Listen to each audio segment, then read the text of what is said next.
இந்த அழகான சேலையில் ரொம்ப அழகான ப்ளவுஸ் தைக்கலாமா? ப்ளவுஸையும் சேலையில் கொஞ்சமாக துணியும் கட் பண்ணி வச்சுக்கிட்டேன்.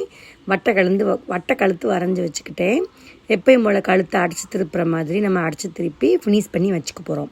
இப்போ சேலையில் கட் பண்ணோம்ல, அதில் ஒரு ஓரமாக மட்டும் கட் பண்ணிவிட்டு அதோட அளவு வந்து ஒரு பக்கம் 4, இன்னொரு பக்கத்துக்கு வந்து 5.5 நினைக்கிறேன். ஆமாம், 5.5 இன்ச்சு வெட்டியிருக்கேன். இதை அகலமாக மடிச்சுட்டு நான் வீடியோவில் காட்டுற மாதிரி 2 பக்கம் மட்டும் நீங்கள் தையல் போட்டுக்க போகிறீங்க. தையல் போட்டுக்கிட்டு அதை நம்ம திருப்பி விட்டுட்டு இப்படி பை மாதிரி ரெடி ஆகும்.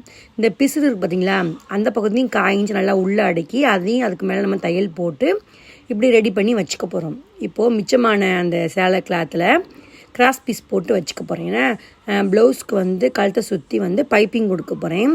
அதனால தான் இப்போ பைப்பிங்கும் கொடுத்துட்டேன். இப்போ நம்ம ரெடி பண்ணி வச்சோம் பார்த்தீங்களா, அந்த ஊசி நூலை எடுத்து இப்படி நான் வீடியோவில் காட்டுற மாதிரி நீங்கள் அழகாக தையல் போட்டுட்டு நம்ம பூக்கட்டுற மெத்தடில் வந்து நல்லா இறுக்கலாம் முடிச்சு போட்டுட்டு அந்த ஒரு ஓரமாக நான் எந்த பக்கம் வைக்கிறேனோ அதே பக்கமாக நீங்கள் வச்சுக்கோங்க. ப்ளவுஸில் வந்து அந்த ஊசியோடு சேர்த்து நம்ம இந்த பூவை வந்து தச்சுக்க போகிறோம்.